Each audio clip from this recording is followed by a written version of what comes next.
रहीम। Dear students, आज का जो हमारा टॉपिक है वो है, अब पिछला हमने किया था एसओपी फॉर्म और ये है पीओएस फॉर्म। अब प्रोडक्ट एक होगा, प्रोडक्ट ऑफ सम्स। सम्स जो है उनकी तादाद ज़्यादा होगी, टर्म्स जो है ना वो सम की फॉर्म में होगी और वो सारी जो है ना इकट्ठी मल्टीप्लाई होंगी। तो प्रोडक्ट ऑफ सम्स उसके उलट है, प्रोडक्ट ऑफ सम्स। जी, ये एक टर्म यहाँ लिखी हुई है, जाहिर सी बात है ये एक नॉन स्टैंडर्ड होगी, फिर हम इसको स्टैंडर्ड फॉर्म में कन्वर्ट करेंगे। जी ये देखें, ए प्लस बी बार सी ये एक सम है, B bar plus C plus D bar ये दूसरा सम है, A plus B bar plus C bar plus D ये तीसरा सम है। तो ये तीन सम्स ऐड होंगे, और अगर इसकी हम आप अगर बनाना चाहें कि इसको अगर आपने बनाना है कि ये किस वे से सर्किट फॉर्म में बनेगा, तो ये देखें ये तीन, जी अगर आप इसका सर्किट फॉर्म बनाना चाहें तो ए प्लस बी बार प्लस सी, तो आप यहाँ पे एक आर गेट लेंगे और दूसरा आर गेट लेंगे और तीसरा आर गेट लेंगे। ये तीन आर गेट्स हैं और ये तीनों आर गेट्स जो हैं इनकी जो भी इनपुट्स होंगी उनको आप ऐड करेंगे, और सामने जो है ना ये एंड गेट एक होगा, क्योंकि ये प्रोडक्ट है और ये तीन सम्स हैं। तो इस वे से आपने इसको बनाना है। तो ये उम्मीद है ये कंसेप्ट आपको समझ आ गया होगा। अगेन इसकी डोमेन चेक करते हैं। अगर इसी क्वेश्चन की बात की जाए तो इसमें तीन वेरिएबल्स हैं, ए बी और सी। इसमें भी तीन है, बी सी और डी।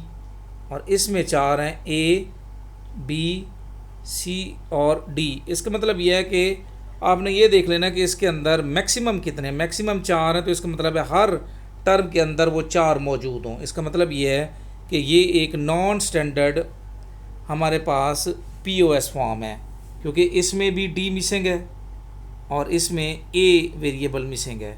तो इसमें भी हम देखेंगे कि ये एक नॉन स्टैंडर्ड पीओएस फॉर्म को, प्रोडक्ट ऑफ सम फॉर्म को हम स्टैंडर्ड पीओएस फॉर्म में कैसे कन्वर्ट करेंगे। ट्रिक देखें।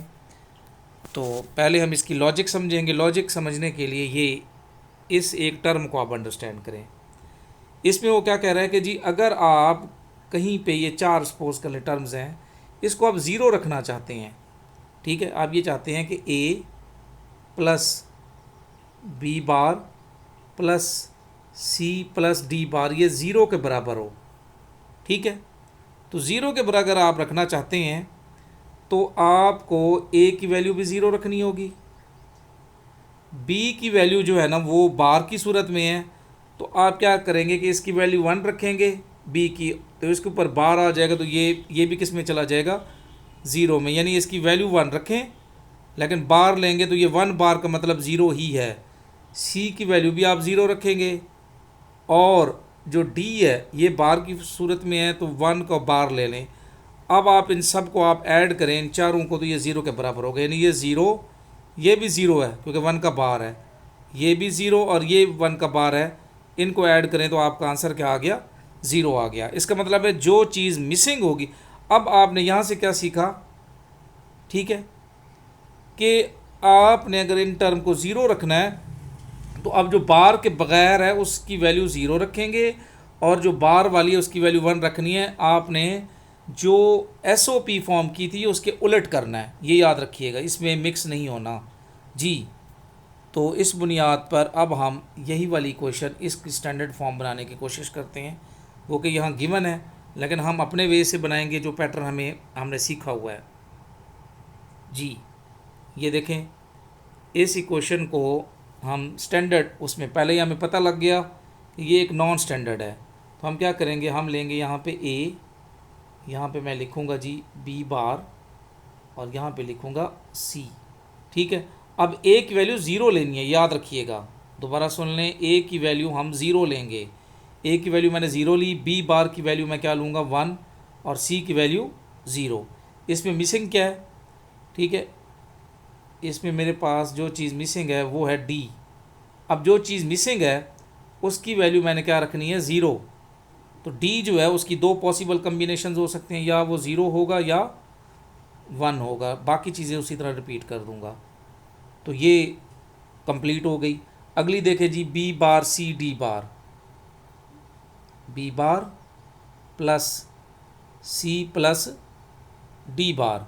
पहले तो इनकी वैल्यू बार है, तो अब अगेन सुन लें, बार की वैल्यू 1 रखनी है, कंफ्यूज नहीं होना। सी की वैल्यू यानी ये बार के बगैर है, इसकी वैल्यू 0 और डी बार की वैल्यू 1।